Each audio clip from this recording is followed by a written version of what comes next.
jamás hemos tenido que disciplinar a ningún niño del coro. Así que, hermanos, no es que solamente canten bien, es que viven bien. Porque puedes predicar muy bien y vivir muy mal. Y puedes cantar muy bien y vivir muy mal. Entonces, sería algo vano, ¿vale? Yo voy a compartiros, como sabéis, hermanos, pues el sábado, Dios mediante, entramos en la Vuelta del Rey, nos presenta el pastorcico. Quiero deciros que os voy a echar mucho de menos, porque os queremos mucho, mi compañera y yo, y os vamos a echar mucho de menos. Pero bueno, la causa es buena, la causa, hermanos, el Señor me manda para allá y creo que es de Dios. Pero es una iglesia, hermanos, que en alguna otra ocasión los responsables me han llamado y nunca me he atrevido a ir. Pero ahora ya tanto das una piedra que al final se rompe. Los tiempos de Dios son perfectos. Amén. Gloria al Señor. Así que si me prestáis vuestros 5 sentidos, las hermanas sobre todo, os predico. Amén. Capítulo 2 y verso 5 del libro de Filipenses dice así la palabra del Señor.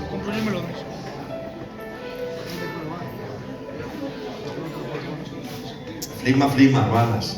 Haya pues en vosotros este sentir que hubo también en Cristo Jesús, el cual siendo en forma de Dios, no estimó el ser igual a Dios como cosa que aferrarse, sino que se despojó de sí mismo, y tomando forma de siervo, hecho semejante a los hombres, estando en la condición de hombre, se humilló a sí mismo, haciéndose obediente hasta la muerte y muerte de cruz, por lo cual Dios también le exaltó hasta lo sumo y le dio un nombre que es sobre todo nombre. Amén. Pueden tomar asiento. Como veis, hermanos, el texto que vamos a trabajar en esta tarde es un texto magistral. Es un texto de bendición, pastora. Es un texto de bendición. Resulta que en la iglesia de Filipos había tensiones entre los hermanos, había rivalidad, había contiendas, y el apóstol San Pablo tiene que dirigirse a 2 mujeres. Ruego pues a Evodía y a Síntique que sean de un mismo sentir, y tiene que decir: nada hagáis por contienda, ni por rivalidad, ni por vanagloria, sino cada uno, estimando cada uno a los demás como superiores a vosotros mismos, no mirando cada uno por lo suyo propio, sino cada cual por lo de vosotros. Filipenses, por favor, que seáis de un mismo sentir, que no miréis cada uno por lo vuestro, que estéis dispuestos a perder de lo vuestro por amor al otro, que no haya rivalidades, que reine la humildad, que reine la obediencia. Es más, os voy a poner el ejemplo supremo para que lo que os digo tenga un buen aval. El ejemplo de Cristo. Haya pues en vosotros la misma manera de pensar que Cristo Jesús. Voy a hablaros, si el Señor me ayuda, de las 4 humillaciones del verbo. La necesidad de humillarse, teniendo como referente a Cristo. Y ahora Pablo nos enseña y dice: haya pues en vosotros el sentir que hubo en Cristo Jesús, que no estimando el ser igual a Dios como cosa que aferrarse, se despojó a sí mismo. La palabra despojar viene de una palabra griega que se llama kenosis. Kenosis significa vaciamiento. Esta palabra de vaciamiento, hay teólogos que dicen que Cristo, cuando se encarnó, se vació de su naturaleza divina, se vació de algunos de los atributos que él tenía como Dios. Y algunos enseñan equivocadamente que Cristo, por encarnarse, algunos de sus atributos se perdieron, como es la omnisciencia y como es la omnipresencia. Pero esa enseñanza nosotros no la recibimos, porque la Escritura nos enseña que Dios es inmutable. Y si alguno de los atributos hubiese menguado, hubiese desaparecido, hubiera sido un ataque frontal para su inmutabilidad, porque Dios no cambia. Y dice la Biblia que no hay sombra ni mudancia de variación. Es más, rechazamos esa doctrina porque dice la Escritura: y el Verbo se hizo carne y vimos que su gloria como la del unigénito del Padre. Es decir, que la encarnación no ha restado ni un ápice a la deidad de Dios. Los mismos atributos incomunicables, la omnipresencia, la omnipotencia, la eternidad, su poder, su inmutabilidad, su aseidad, todos sus atributos, dice la Biblia, porque en él habita corporalmente, en un cuerpo de carne, toda la plenitud. La palabra plenitud viene de una palabra griega, del verbo pleró, habita corporalmente toda la plenitud de la deidad. ¿Y cómo es eso? Pero si es como decir que en una botella de medio litro puede coger los 3 océanos. ¿Cómo es eso? No lo sé. Por eso al apóstol San Pablo se le funden los plomos, y cuando llega a la doctrina de la unión hipostática dice: señores, mirad, os he sido capaz de explicar la doctrina de la resurrección, del arrebatamiento, os he sido capaz de ministraros la doctrina de la Santa Cena, pero aquí se me funden los plomos. Señores, indiscutiblemente, que nadie discuta, grande es el misterio de la piedad. Dios fue manifestado en carne. Aquí Pablo ya no discute. Gloria a Dios. Que por esto nadie discuta, que es un misterio. Hombre, el Dios eterno que ha creado las constelaciones, que habite y se haga una célula en el vientre de una mujer, decirme si esto no es un misterio. Se funden los plomos, lo aceptamos por la fe, pero no hay quien lo entienda. Dios manifestado en carne. Amén.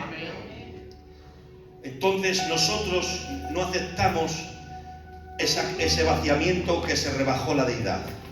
Aceptamos esa kenosis que enseña lo que es en su funcionalidad, es decir, Jesús, su naturaleza queda velada, su deidad queda velada por la humanidad, y renuncia al uso independiente de sus atributos, es decir, ahora para sanar o para ministrar, hace todo lo que le ha dicho el Padre porque viene como siervo.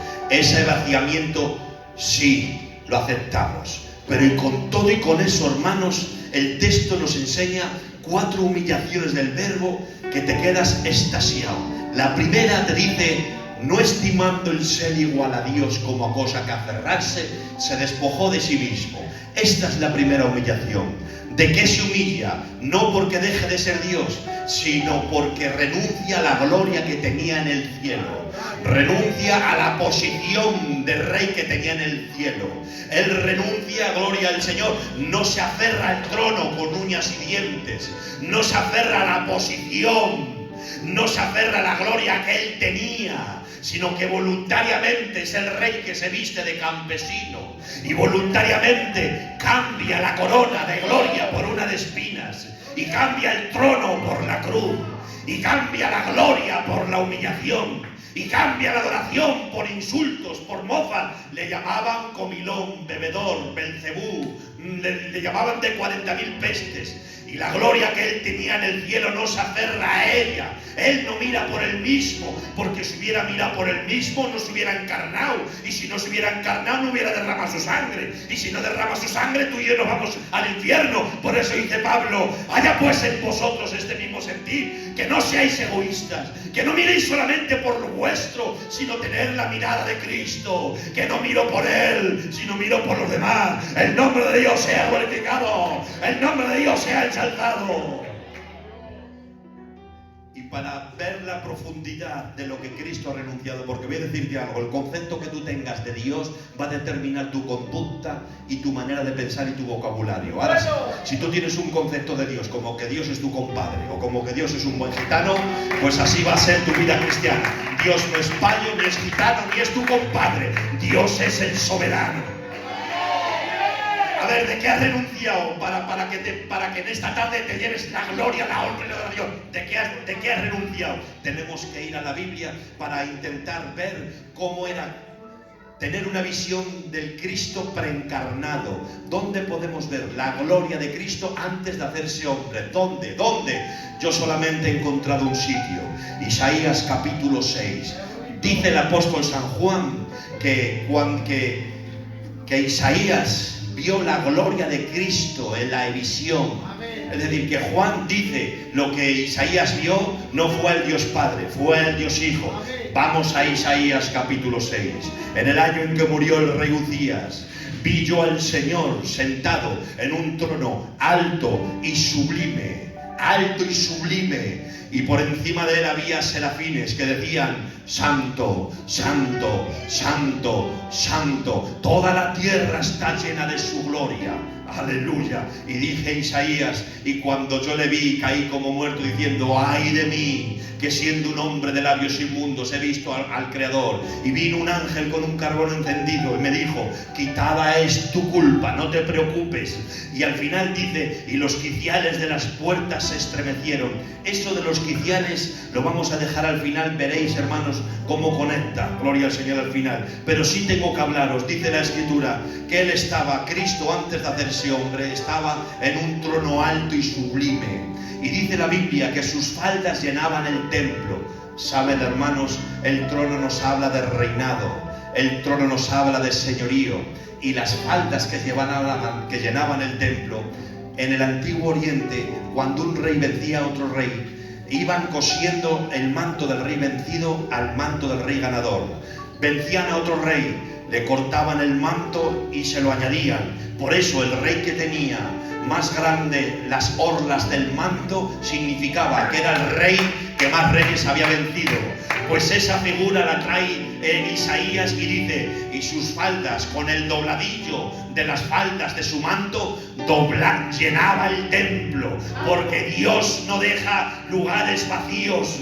Dios lo llena todo con su soberanía. Él llena el cielo, Él llena la tierra, y no hay nada que escape de la mirada del Dios Todopoderoso, porque Él es omnipresente. Y la palabra omnipresente significa que está presente en el pasado, presente en el presente y futuro en el futuro, y que es un Dios eterno que nos ha amado con amor eterno. Nos amó en el pasado, nos amó en el presente y nos amará en el futuro. Esa es la gloria que vio Isaías. Y cuando le vio dijo: ay, que siendo un hombre de labios inmundos. Número 2, hemos hablado del trono. Número 2, de las faldas. Dice: y había 3 serafines volando por encima de él, que decían: Santo, Santo. Con 2 alas se tapaban los ojos, con 2 alas se tapaban los pies, y con 2 alas volaban y daban gloria al Verbo de Dios, al trono, al que estaba sentado en el trono. Y digo yo, Juan, ¿pero por qué se tapan los ojos si no tenían naturaleza caída?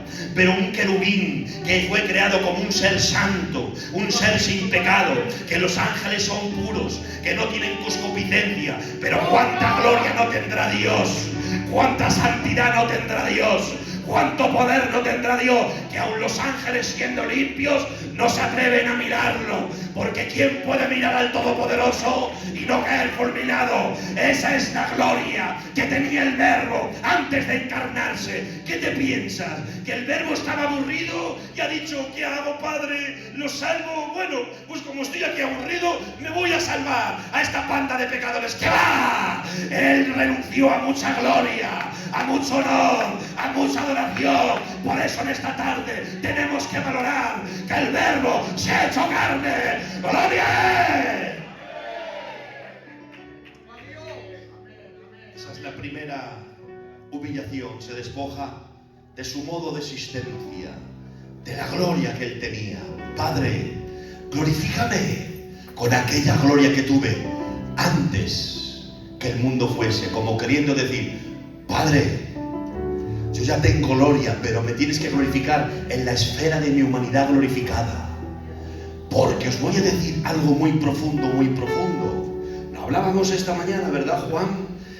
Cuando dice: por cuanto yo le daré un nombre que es sobre todo nombre, Pero si Cristo ya como la segunda persona de la Trinidad ya tiene gloria, honra y honor, sí, pero como hombre Dios le tenía que declarar, gloria al Señor, en su humanidad glorificada, tenía que sentarse en el trono de la segunda persona de la Trinidad, pero como el Dios hombre. Por eso Él tenía que ser, aleluya, vindicado, Él tenía que ser validado, y el Dios Padre tenía que decir: ahora yo te voy a dar gloria, porque ya te voy a reconocer, pero como el Dios hombre, ya no como el Verbo antes de encarnarse, sino yo te tengo, por eso dice la Biblia, declarado hijo de Dios mediante la resurrección. Pues si ya era hijo de Dios, sí, pero ahora como hombre, Él tiene que sentarse en el trono, en la esfera de su humanidad glorificada. Dios tenía que darle honra, gloria y honra. Por eso dice: Padre, glorifícame. La gloria que yo tenía antes de encarnarme,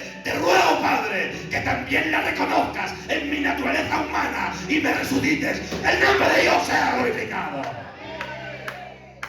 Tremendo, hermanos. Primera humillación: se despoja de su gloria. Segunda humillación: y tomando forma de siervo. Él no viene como un general montado en un caballo blanco. Él no viene luciendo las condecoraciones de Naamán el sirio. Él viene como siervo. ¿Y eso lo humillaba? Sí, lo humillaba, porque él nunca había obedecido. Él decretó hacer los cielos y la tierra, por su palabra, los cielos, la tierra. Hágase las lumbreras, el sol, la luna, las galaxias, los océanos. Él estaba acostumbrado a mandar. Él no sabía lo que era obedecer. Por eso dice la Biblia: y por lo que padeció aprendió la obediencia. Aprendió la obediencia no porque fuese desobediente, sino porque tuvo que pasar por la experiencia de obedecer. Y el Dios Todopoderoso, que creó los cielos y la tierra, lo que se ve y lo que no se ve, tiene que pasar por la experiencia de venir como siervo. Y tiene que pasar por la experiencia de coger un lebrillo, la tarea del esclavo más humilde, el doulos, y lavar los pies a sus discípulos. Él viene como siervo. Y fijaros, hermanos, si viene como siervo, que aun sus atributos ha renunciado a usarlos de forma independiente. Pero si tú eres la segunda persona de la Trinidad y eres omnipotente, podrás sanar a quien te dé la gana. Todo lo que yo hago y digo, yo obedezco al itinerario que me ha mandado mi Padre, porque vengo como siervo. De hecho, la tentación de Satanás en el desierto, que convirtiese las piedras en pan, consistía en que hiciese un milagro que el Padre no le había marcado. Echa mano de tu potencia divina. Demuestra que eres.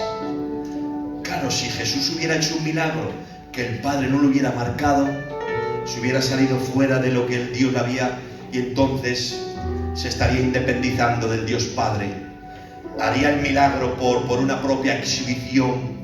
Haría el milagro para satisfacer sus necesidades, pero Jesús no podía hacer eso, porque Él vino como siervo. Dice: no estimándose igual a Dios como cosa que aferrarse, se despojó de sí mismo, tomando forma de siervo.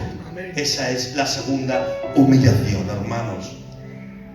Si el Dios Todopoderoso viene como siervo, entonces ¿qué vamos a decir nosotros? ¿Por qué nos gusta tanto mandar?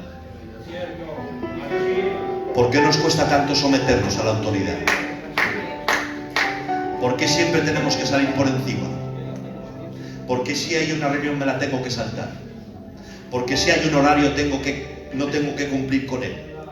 ¿Pero por qué me cuesta hasta someterme hasta el paso del mercado, que me dice los guardias: no te salgas de la T y yo tengo que salir? ¿Pero por qué me cuesta someterme y me tengo que saltar el semáforo? ¿Pero por qué? Porque el ser humano intrínsecamente es desobediente. Pero tenemos el ejemplo supremo. Dios bendice a los que se someten. La obediencia es una bendición de Dios. La rebeldía y la desobediencia no es de Dios. La desobediencia viene del diablo, pero la obediencia viene de Jesús, porque Él se hizo obediente hasta la muerte y muerte de cruz. Si el Verbo hecho carne, el Dios Todopoderoso, el que ha creado el cielo, la tierra, las constelaciones, ha sido obediente. Porque te cuesta tanto a ti obedecer, porque te cuesta tanto a mí someterme. Dice la Biblia: someteos a las autoridades, someteos a los pastores, porque ninguna autoridad hay puesta que no la haya establecido Dios. Pero el ser humano es rebelde, el ser humano es obstinado, pero Dios avala, Dios justifica a los que obedecen. Cuando obedeces te pareces a Jesús, cuando te sometes te pareces a Jesús, porque Él se sometió y dijo: no se haga mi voluntad, sino que se haga la tuya. Tercera humillación, vamos rápidamente, hermanos. Dice: y estando en la condición de hombre. ¿Y cuál es la condición de hombre, hermano Josué? Aquel que cabalgaba sobre las alas del viento y que a las flamas de fuego hace sus ministros, y que pone las nubes por carroza y extiende los cielos como una cortina y pesa los mares en balanza, tiene que asumir la condición de hombre. ¿Y cuál es la condición de hombre? La limitación del tiempo, el espacio y la materia. Cristo, antes de hacerse hombre, no estaba limitado ni al tiempo, porque es eterno, ni a la materia, porque era espíritu, ni al espacio, porque era eterno. Y ahora Dios tiene que someterse al tiempo. Y el que cabalga por las alas del viento tiene que caminar por calles polvorientas. A la materia, el Dios que ha creado los arroyos, los manantiales, tiene que pedir un poquito de agua a la samaritana. El Dios soberano que no duerme, que no se cansa, tan cansado estaba que se dormía en una barca, limitado a comer, a beber, a dormir, porque ha asumido la condición terrenal. Y lo más impactante, el Dios que no muere tiene que experimentar la muerte a través de la naturaleza humana. Dios no puede morir, sí, pero Jesús, que es Dios, murió. Por lo tanto, tuvo que experimentar la muerte en la esfera de su naturaleza humana. Tremendo, hermanos, lo que ha hecho Dios por encarnarse. Se nos funden los plomos, hermanos. Es para que estemos de rodillas todo el día en ayuno y oración. Padre, gracias por haber asumido una naturaleza humana, que tú no tenías necesidad de nosotros, que éramos nosotros quien teníamos necesidad de ti. Pero que si tú no sales a nuestro encuentro, si tú no dices al Padre: he aquí yo vengo a hacer como está escrito en el rollo, está escrito de mí, el hacer tu voluntad, Dios mío, me ha agradado. Él se complació en despojarse del trono, aleluya, y dejar y cambiar el trono por la cruz, y cambiar la gloria por la humillación. Cuenta una leyenda judía, que Salomón dice que él quiso conquistar a una campesina, pero no quiso que se enamorara ni de su corona ni de su cetro. Él quería enamorarla por lo que él era. ¿Y sabéis lo que hizo? Se vistió de campesino y dejó la corona y dejó el trono y cogió 4 ropas raídas y quiso conquistarla por lo que él era en su pobreza, pero quiso conquistarla, y después de que la conquistó, la introdujo en el palacio real. Por eso dice el Cantar de los Cantares: el rey me ha metido en sus cámaras secretas, embriaguémonos y gocémonos de amores. ¿No te suena esto a lo que ha hecho el Verbo de Dios? El Verbo de Dios se ha vestido de humanidad, y Él no te ha conquistado desde el trono, Él te ha conquistado desde la cruz, Él no te ha conquistado desde la gloria, Él te ha conquistado desde la humillación, porque Él no quería que te enamoraras por lo que Él tenía. Dice la Biblia: le veremos más sin atractivo para que le deseemos. ¡Gloria tenga Dios!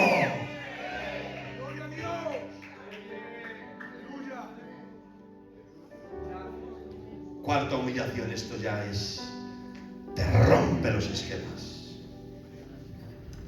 Y estando en la condición de hombre, se hizo obediente hasta la muerte, y muerte de cruz. Hasta la muerte has sido obediente, hijo mío de mi vida. Sí, Padre, he aquí los hijos que tú me has dado. Dice, y no se avergüenza de llamarles hermanos. ¿Y por qué? El clímax de la humillación fue ese. Ya no podía humillarse más. Te has despojado de la gloria del Padre, has dejado el trono por la cruz.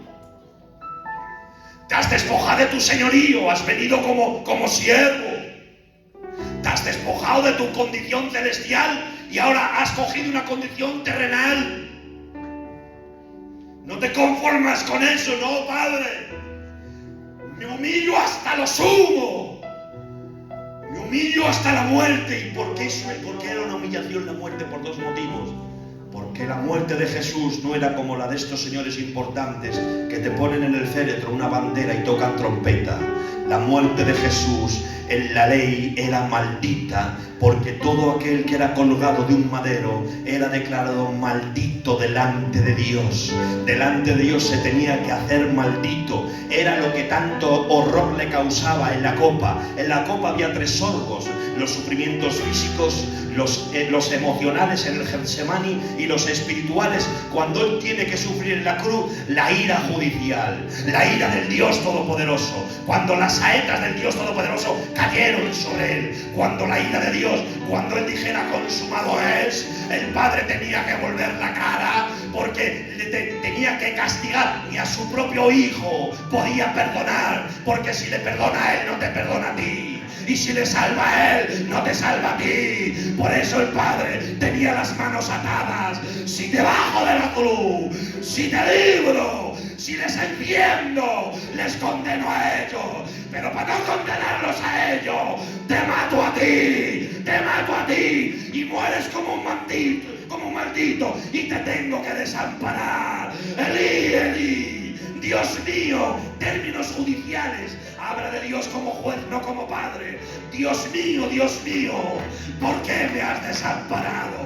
¿Por qué estás tan lejos de las palabras de mi salvación? Clamo de día y no me respondes, y de noche no hay para mí socorro. Y en Salmo 22, Cristo se lo aplica a él, porque el Padre lo tiene por herido y abatido de Dios, mas el castigo de nuestra paz fue sobre él, y por su llaga fuimos nosotros curados. El nombre de Dios sea glorificado.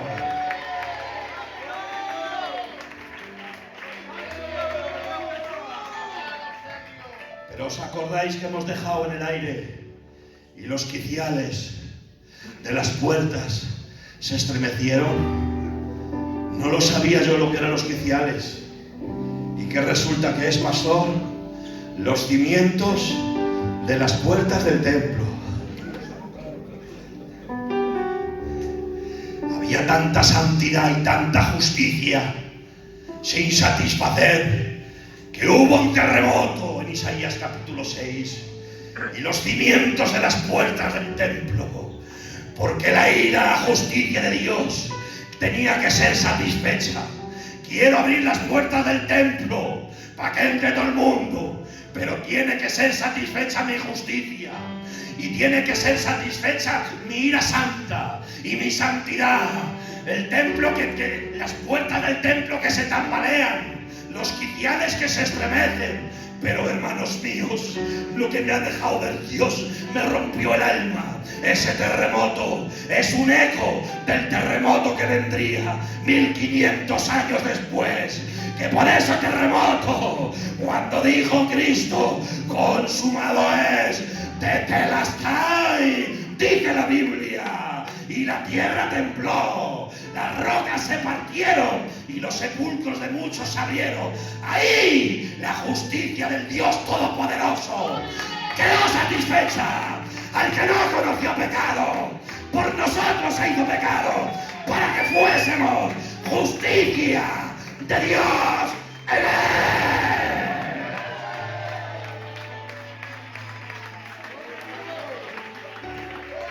Ahora el templo está abierto. Y dice el libro de Hebreos: acercaos pues confiadamente al trono de la gracia, a través del camino nuevo y vivo que Él os ha abierto, a través del velo de su carne. por cuanto mi hijo se ha humillado, ahora yo puedo exaltar a otros. Ay, Padre Santo de mi vida, ay, lo que ha hecho Cristo por nosotros. 4 ondadadas de humillación. Y ahora dice Pablo, haya pues en vosotros este sentir. ¿Quién tiene salero a ser orgulloso ahora? ¿Quién tiene salero a jactarse de orgulloso, de soberbio, teniendo el ejemplo supremo de Cristo? La humillación te embellece tu carácter cristiano. Es necesario que practiques la humillación, porque el ser humilde significa aquella persona que no le cuesta trabajo humillarse. Eso es ser humilde. Josué, ¿qué es ser humilde? Aquella persona que no le cuesta trabajo humillarse, que tanto la ha practicado, aprender de mí, porque la humildad no se recibe, se aprende. Nunca se te ocurra orar diciendo hazme humilde, porque el Señor te dirá, hija mía, que eso no está en mí.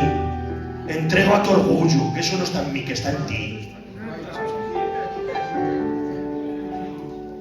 Y es necesario tener el sentir de Cristo y saber humillarse ante las circunstancias.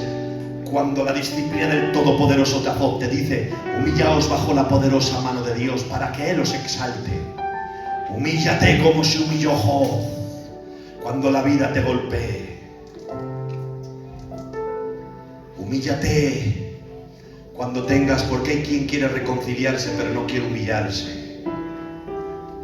La humillación es poderosa porque Dios avala a los que se humillan como su hijo. Dice que Esaú y Jacob eran contrarios y echó un juramento Esaú: cuando me quite el luto de mi padre te mato. Y estuvo 14 años desterrado y después regresó queriéndose reconciliar con su hermano, pero no vino con el pecho sacado, no vino buscando sus razones. Hermano, que es que tú me has vendido la primogenitura por un potaje, pero que no sabes lo que hizo.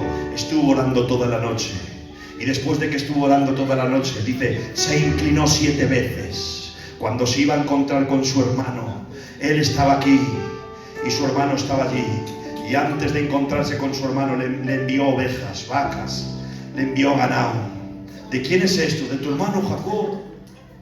¿Y por qué me manda esto? Porque cuando uno quiere quitar hierro lo demuestra. Y dice la Biblia que cuando se va a acercar se inclina moreno. Viene Saúl con la espada en la mano, viene con una ira de 14 años, soñando con matarle. Pero cuando ve a su hermano que está mordiendo el polvo, 7 veces mordiendo el polvo, al final tira la espada, sale corriendo y se va a comer a besos a su hermano. Pudo más la humillación que la soberbia, pudo más el amor que la venganza, pudo más el bien que el mal, pudo más la mansedumbre que la ira. Porque las armas de nuestra milicia no son carnales. No seas vencido de lo malo, sino vence al mal con el bien. Por lo tanto, cuando tú seas un hombre de Dios y seas capaz de morder el polvo, Dios avala a los que se humillan. Porque al que se humilla, Dios lo ensalza. Pero al que se ensalza, Dios le humilla. Dios resiste a los soberbios, pero Él da gracia a los humildes. Antes de la caída es la altivez de espíritu, y antes del quebrantamiento la soberbia. Ten cuidado, no seas tan altivo, que el altivo se quebrantará y el soberbio se caerá. Sé un hombre humilde. Cuando te humillas te pareces a Jesús. Cuando te sometes te pareces a Jesús. Cuando obedeces te pareces a Jesús. Haya pues en vosotros este sentir.